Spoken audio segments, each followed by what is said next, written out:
Ayun, 500 na po tayo. Okay, mag-start na tayo, pasensya na po kung hindi nabanggit yung iba. Magandang araw sa atin lahat mga kababayan, saan man panig kayo ng daigdig naron. Dito na naman tayo sa another episode ng ating vlogs, Badong Aratelis po. Pag-uusapan natin ngayon, ito po, no? Habang tumatagal, nakakakuha pa ng simpatya si Mayor Go.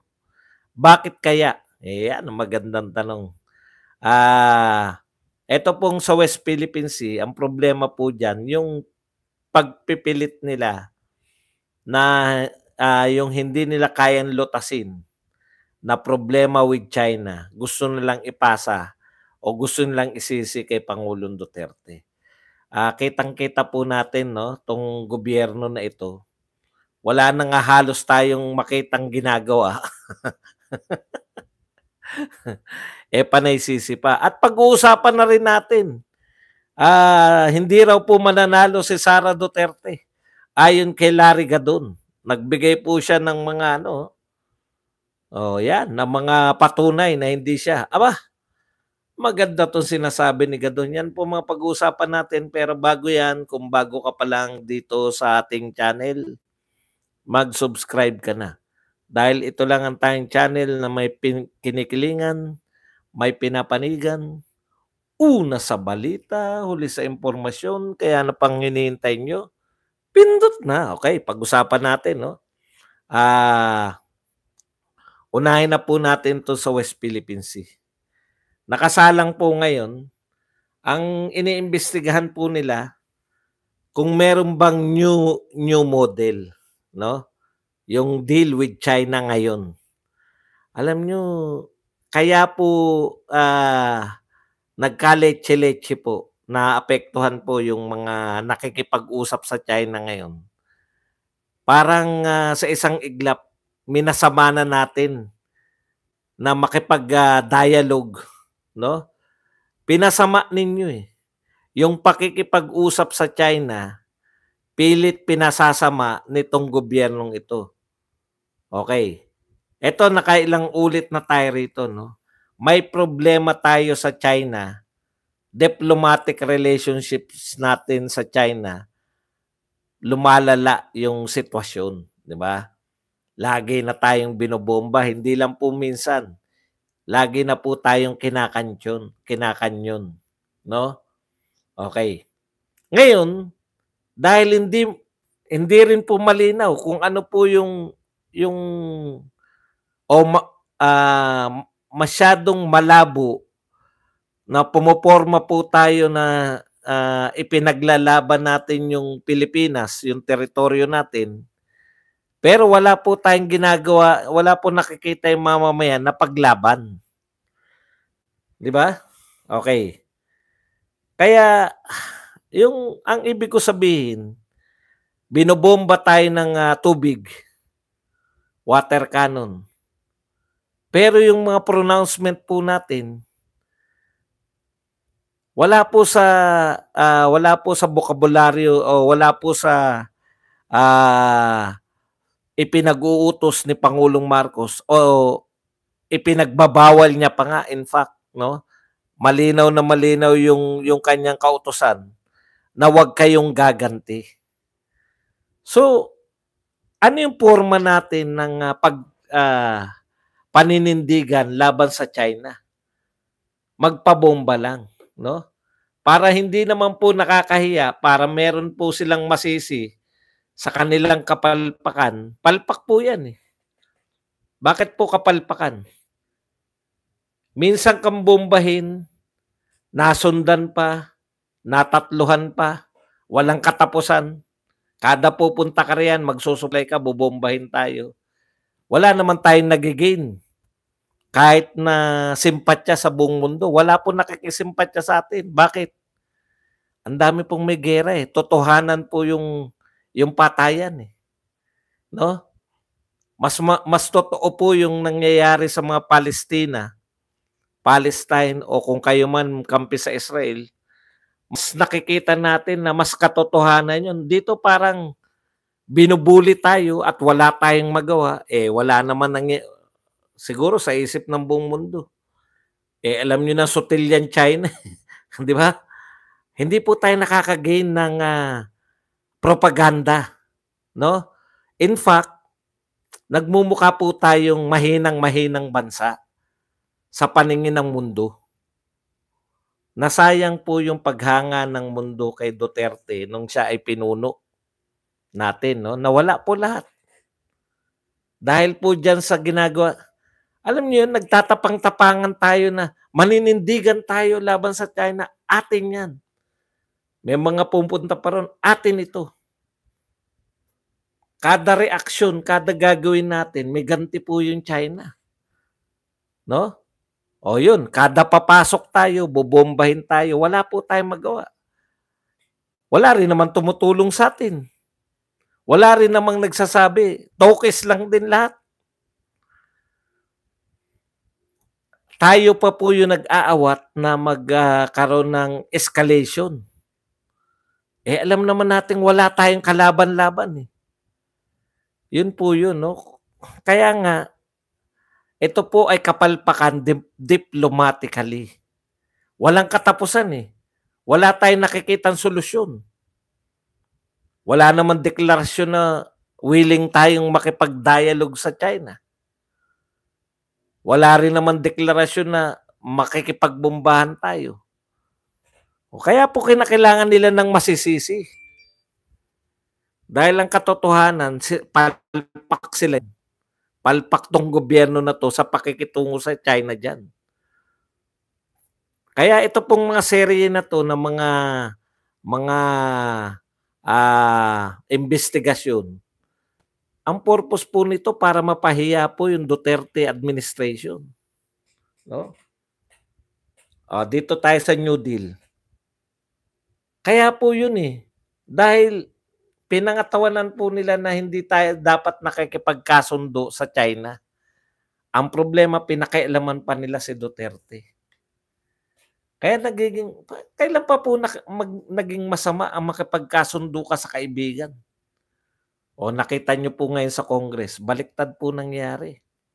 Imbes na mapalabas nila na masamang tao si Duterte, napapalabas nila na grabe pala si Duterte, pinaglaban pala tayo kay Xi Jinping, pinaglaban pala yung naipanalo natin na, 'di ba? Lalo pong nagiging bayani, binibuweltahan po sila. Sakit na sakit yung mga loyalista ditong pumapasok, eh. Lalong nagiging mukhang bayani si Duterte dahil sa paninira ninyo diyan sa Kongreso. Kawawa 'to si dito sa Senado kawawa po 'tong kung isasalang niyo 'to sila Admiral, Carlos, Vice Admiral Carlos. Dahil lang gusto niyang makipag-usap, eh, 'di ba? Solusyonan natin 'to, anong gagawin natin? Personal lang 'yun. Alam niyo 'yun, yung parang usapang lang, usapan lalaki lang. Hindi involve yung buong Pilipinas. Na-reassign na po. Tinanggal na sa kanya yung pagiging pinuno ng Westcom. Naroon na ngayon sa anyways, hangga't hindi po malinaw kung ano yung tatahakin natin, wala po, tuloy-tuloy lang 'yan. Tapos may mga sumasabit pa na ganito.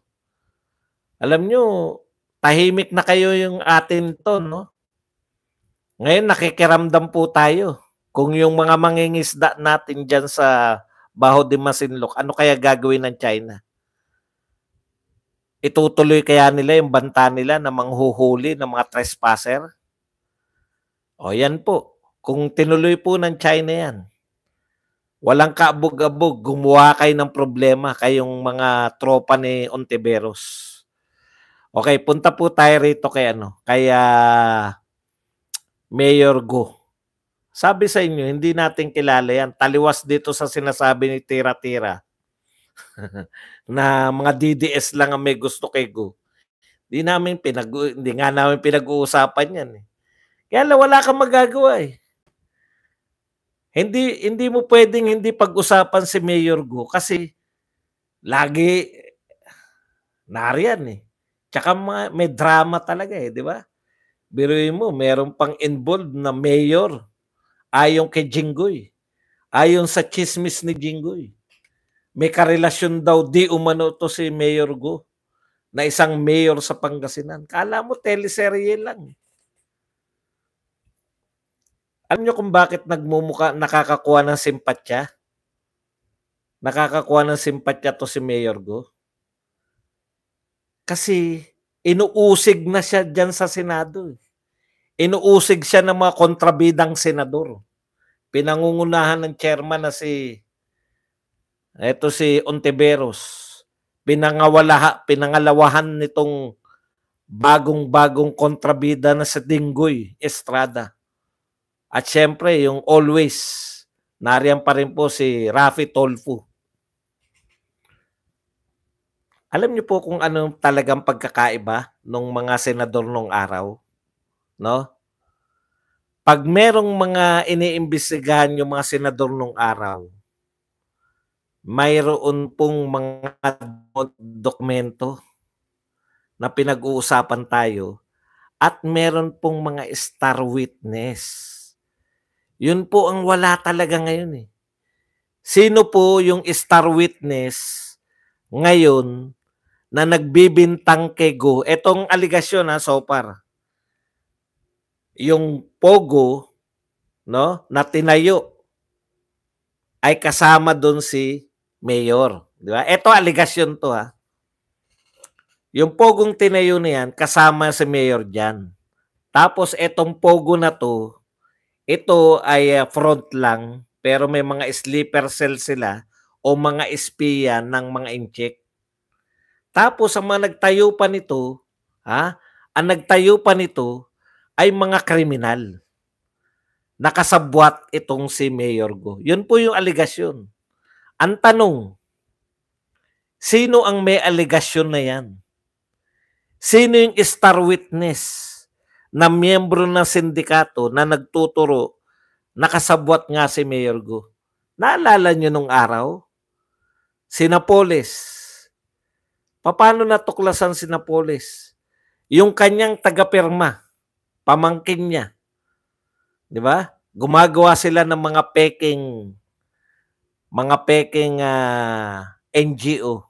Tapos popondohan ng mga senador at congressman. Nakukuha niyo yung sa mga hindi po nakakaalam nung ginawa ni Napoles. Peking NGO, popondohan ng senador, milyon-milyon, dahil wala namang talagang NGO, babalik kay senador yon, hati sila ni Napoles. Simple, di ba? Pero hindi po yan binintangan si Napoles. Na ikaw, Napoles, ayon dito sa mga dokumento na to, umamin ka na. Kung di, sinungaling ka. Meron po nagpapatotoo. No? Ako po yung gumagawa po, anong ginagawa mo riyan, Luy? Di ba yung mga star witness, may mga bulletproof pag umaatin sa Senate. Naka-bulletproof pa tapos may sombrero pa Nanganganib yung buhay. So siya yung nagpaparatang, no? Siya yung nagpaparatang Kaya maganda yung kasi meron kang tapos may testigo na tagaloob dito po sa'yo yung lupa. Paano mo hindi kilala? Ang testigo laban kay Mayor Go, si Senator Risa Hontiveros na mismo. Ang isa pang testigo, si Jinggoy Estrada na. At saka to si panay mga senador na po. Alam nyo, ganun katatamad. No? Madali lang po simulan. Gumanon lang po kayo. Sa bandang 17 minutes, doon po kami nagsimula. Imbes na maghanap sila ng titestigo laban kay Go, Ganun po katatamad 'tong ating mga senador. Imposible na kahit isang tao na tagaloob wala silang alam, 'di ba? O yung kay De Lima, merong nagpapatotoo, "Sino ka?" "Ako po driver ni De Lima." "O paano ka pinagtiwalaan na ikaw ang taga-kolekta ng pera?" "May relasyon po kami." Eto po ang ginagawa po rito ng mga senador, wala po silang hinahanap, eh, ni gwardiya sana, 'di ba? Gwardiya man lang sana dun sa Pogo. Sigurado ka ba nagpupunta 'yan si mayor dito? Ilang beses nagpupunta sa loob ng isang buwan? Araw-araw po nagpupunta rito si mayor. Yung mga gano'n po, 'no? Gwardiya ng Pogo, sinasabi niya na araw-araw niya nakikita sa loob si mayor. Mayor, araw-araw kang nakikita sa loob. Paano mo sasabihin, halimbawa lang po 'to, paano mo sasabihin hindi iyo 'yan? Walang mga witness-witness na, eh. Ang witness na natin ngayon laban dito kay Mayor Gu, yung mga senador na rin mismo. Akala ko ba merong mga pogo na nahuli? O gawin sanang witness yun para patunayan na kaugnay nga si Mayor. Diyan sa pogo na yan. Alam niyo yun? Sila na rin mismo yung witness. Ngayon lang po ako nakakita na sila na yung nag-iimbestiga, sila pa yung nag-aakusa, sila pa yung witness. May witness po bang iba silang hinanap? Wala. Wala silang witness, sila na mismo. Basahin niyo po yung sinasabi ni Raysa Hontiveros at saka ni Jinggoy Estrada. Magbasa lang po tayo ng konti para mas kapani-paniwala.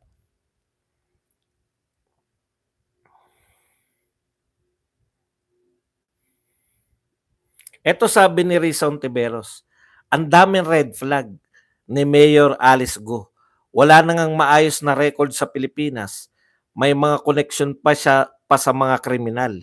Is this why she is able to afford her lavish lifestyle?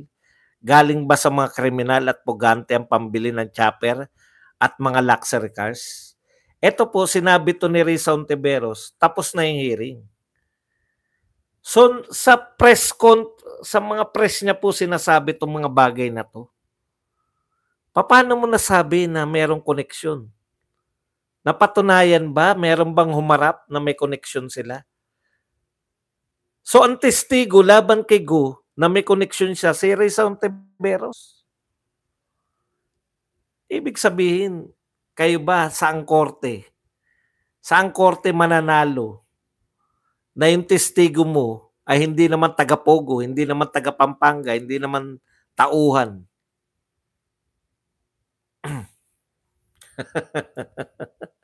Di ba? Sila yung nag-aakusa eh. Ayun no? Ang dami red flag. Ano yung mga red flag? Sino nagsabing red flag yun? Kayo? Wala na nga maayos na record sa Pilipinas. Wala raw maayos na record sa Pilipinas si Mayor Go. Eh bakit nakatakbo?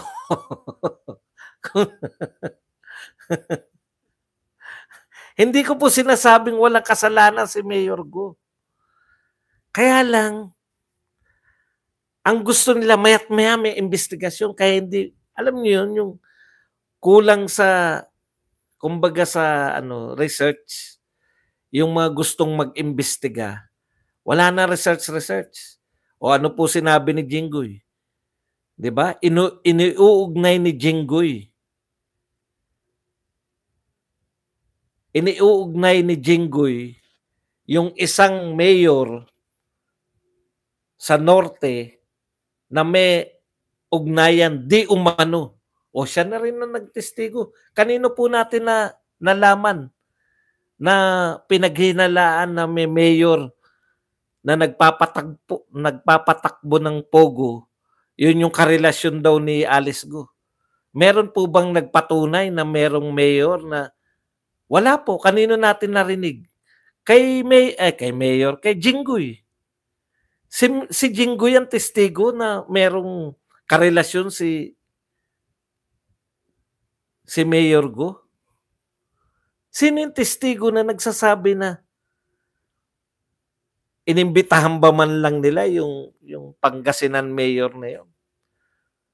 Pinaamin ba nila? Umamin ba yun na kanino natin nalaman na di umano ay merong karelasyon? Kay Jinggoy. Testigo silang dalawa ni Ontiveros laban kay Go. Alam niyo yun, at gaano sila kapanipaniwalang testigo. Parang, kokorek ko lang parang sila yung testigo laban kay Mayor eh. Sila na nag-iimbestiga, sila pa yung testigo laban kay Mayor, tumitestigo. Alam niyo lahat yan, pag hindi mo nasaksihan, ano po tawag dyan? Pag hindi mo nasaksihan. Hearsay, di ba? Hearsay po lahat yan.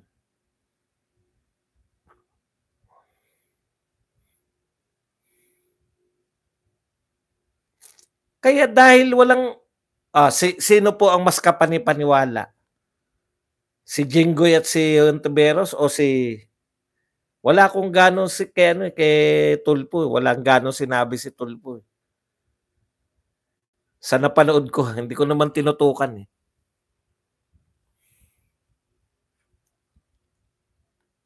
Kaya po nakaka-gain ng simpatya si Go eh.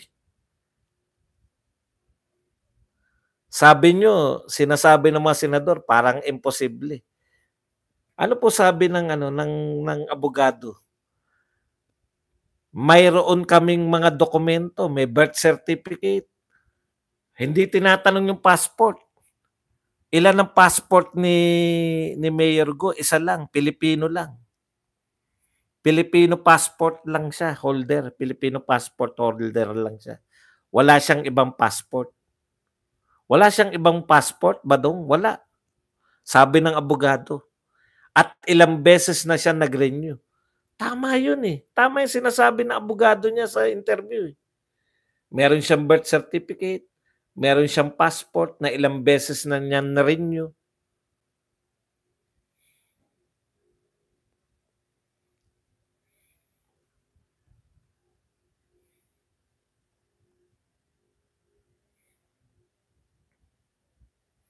Opo, papunta po yan kay PRRD. Akala nyo ba? O kay Sara Duterte. Kasi ini-stress nila galing siya sa Fujian eh. Lumabas na nga eh. Yung Fujian ay sister city ng Davao. Sino ba yung mga taga Davao? Puta, ganun na naman kagad eh. Ano po sabi ni Mayor Go? Ako po ay isang Pilipino at lalong-lalo na po na hindi ako spy. Ano sabi ng abogado? Kung sinasabi ninyo na kriminal o may kaugnayan sa kriminal at spy si Mayor Go, kayo magpatunay. Correct. Kung sino yung nag-aakusa, siya magpatunay. Nauuso po sa Senado na akusahan mo lang eh. Hindi po pwedeng mag-akusa ka lang sa tao.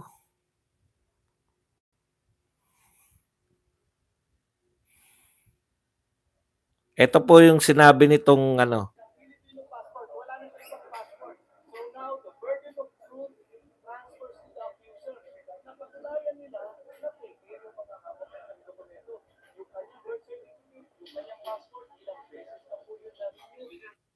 sabi na abogado? Patunayan ninyo kayong mga nag-accuse na peke yung mga papeles ni Mayor Go. Peke yung birth certificate, peke yung passport. Paano nyo mapapatunayan na peke yun? Kayong mga nag-aakusa.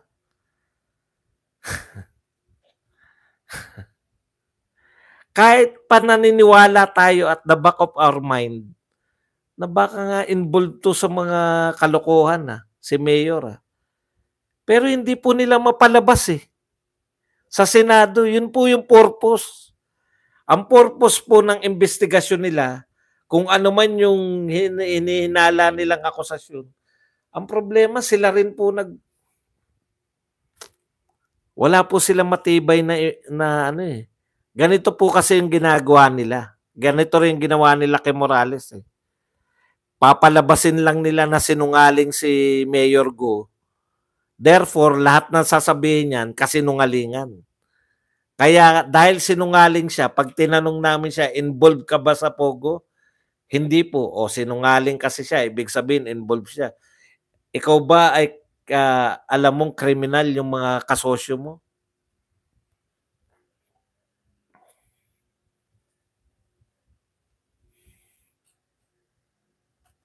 Correct.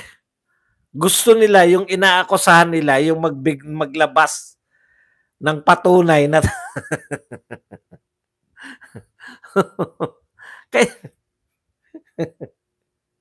kailanman mahirap manalo sa korte ang ganyan, no? Yung ine-expect mo na yung maglalabas ng ebidensya laban sa kanya yung taong inaakusahan niyo.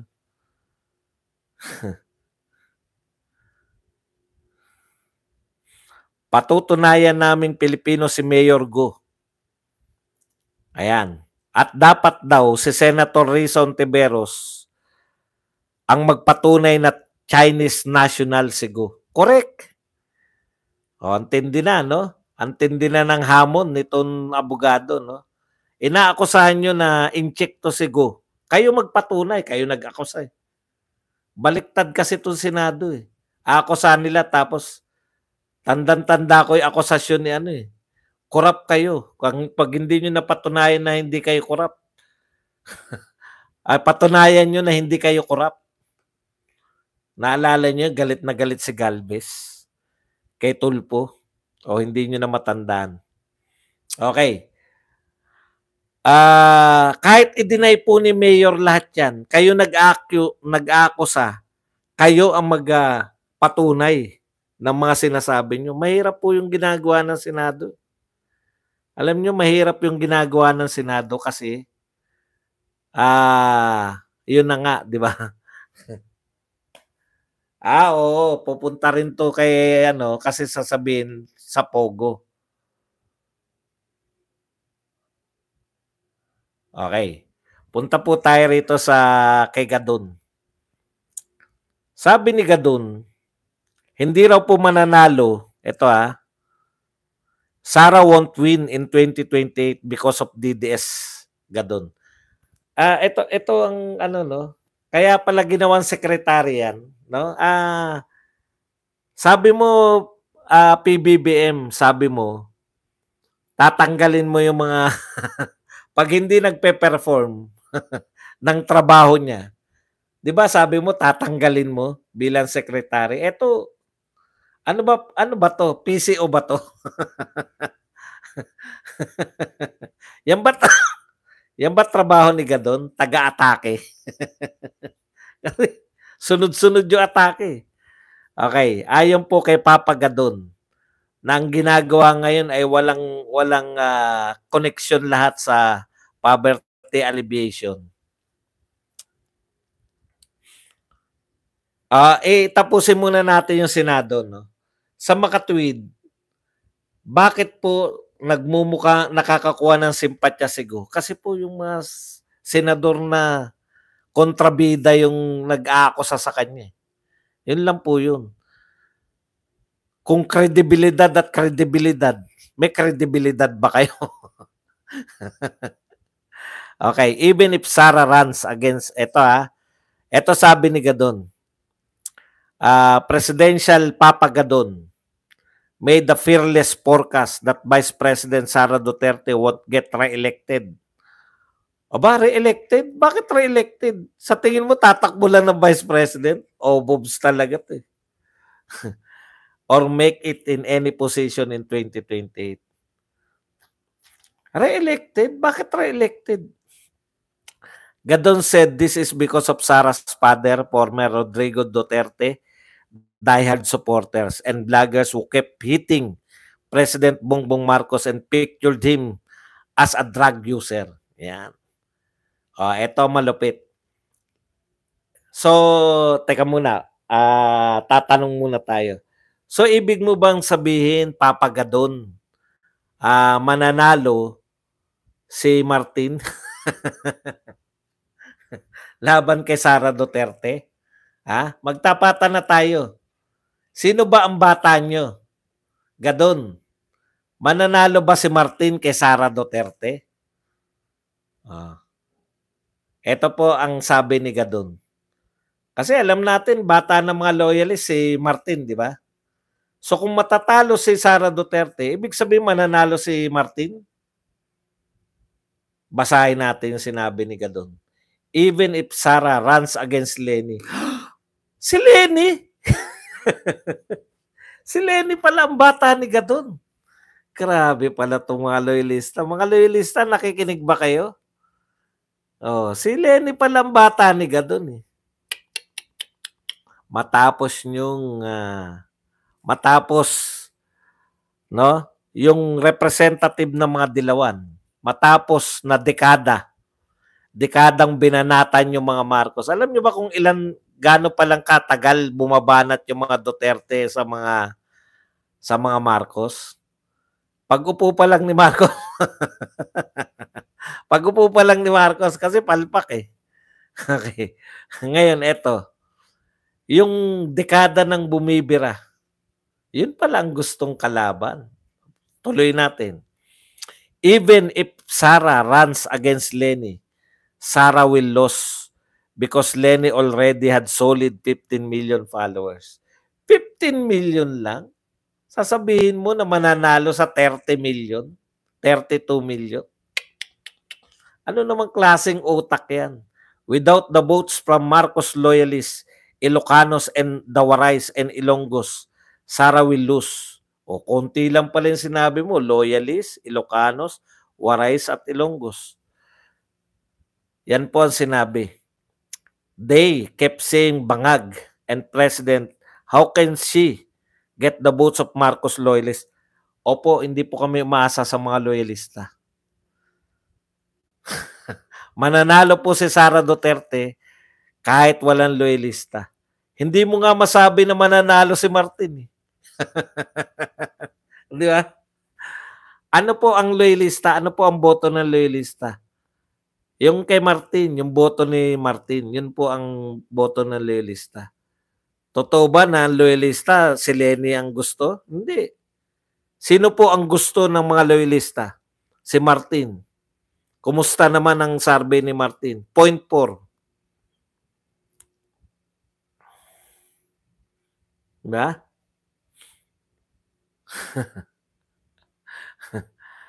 Hindi naman po. Sino po ba Marcos na tatakbo? Para po kalaban ni Sara Duterte. Bakit ang pinagmamalaki mong makakatalo kay Sara Duterte si Lenny? Ang mga loyalista ba, inaaya nyo na si Lenny ang pambato nyo? Inaamin nyo na ba na si Lenny ang pambato nyo? Bakit hindi nyo masabi si Martin o kaya si Tulfo man lang? Diba? Sumusuko na kayo. Kaya pala gusto nyong kapartner si Lenny. No? So, suportahan nyo kahit sino. Wag lang makabalik ang Duterte. Kawawa naman. Kung talagang malakas kayo, eto real talk. Paano namin natiyak na napakalakas ni Pangulong Duterte nung siya ay namuno? Kasi number 1 si Sara Duterte sa lahat ng survey noon. Si Lenny pala ipantatapat nyo, matalo lang si Sara Duterte. Tama rin yung kwenta nila eh. Ang kwenta nila, yung 30 million, hati si Sara Duterte dyan, tsaka si BBM. Kaya yung 15 plus 15, 30 million, 15 lang. Hindi po ganun yun. Mr. Gadon. Maraming bumoto kay BBM na hindi na po buboto kahit sa mga kandidato ni BBM. Para namang napakaraming nagagawa ng administrasyon ngayon. Sising-sising nga ang marami. Magkunda kayo ng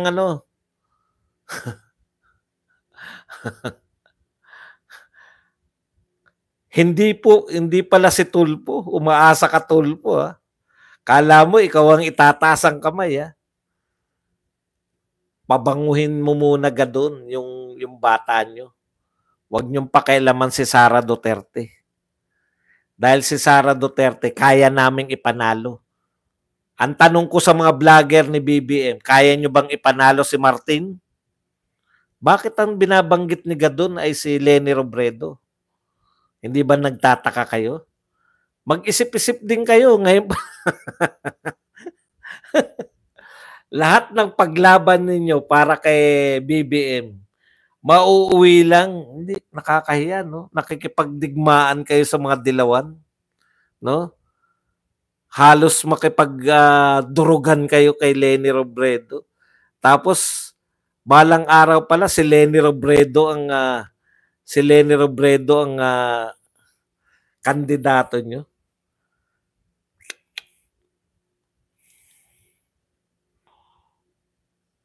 Hindi pala. Ngayon ko lang kasi nabasa to eh. Eto pa pala. Kala ko wala na si Martin eh. Eto palang catch ni Gadon. Basahin natin. Di mas lalong wala silang patutunguhan kung halimbawa magsama ang puwersa ni Romualdez at Leni.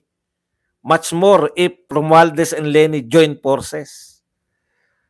Yun pala ang niluluto. Kawawa naman si Tulfo. Leni Romualdez pala.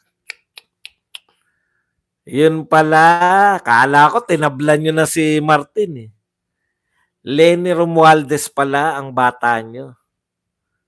Kawawa naman ang mga loyalistang vloggers. I-review. Ang gagawin ko ganito lang. Ayan. Eto sinabi mo kay Leni. Sinabi mo kay Leni Lotang, Leni Bobo. Ngayon, presidente nyo si Leni. That area belongs to PTB and government channel they occupied. That's why they can show proof of ownership. They don't have the title on the lot they are occupying for so many years.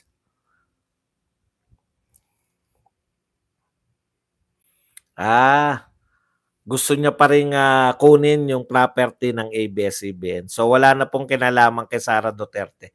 Anyways, i-recap ko lang tong mga sinabi. Buti na lang nagsabi kayo ng topic. Ang sabi ni Gadon, ganito, no? Hindi mananalo si Sara Duterte dahil yung mga DDS vloggers panay ang sira kay BBM. No? Yan yung analysis niya, no? Hati sila. Yung boto ni Sara, hati sila ni BBM diyan. Tapos yung boto ni BBM mapupunta kay Martin. May boto rin si Leni. Solid yun. So solid si Leni, solid yung boto ni BBM, hindi na po solid. Yung mga supporter nyo, hindi ba supporter nyo si Maharlika? Sasabihin nyo solid pa kay BBM yung boto? Tama po yun, loyalist nga eh. Yung mga loyalist pwedeng maging solid. Yung mga Ilocano, pwede. Ilan lang yung binanggit mo? Ilonggo, Ilocano, no? Ano pa ba yung mga sinabi niya? Waray, loyalist, Ilocano, Waray, Ilonggo. 4. Kung sabihin din namin mga Tagalog, mga buong Mindanao, mga Bisaya, yari na. Ang dami no. Di ba?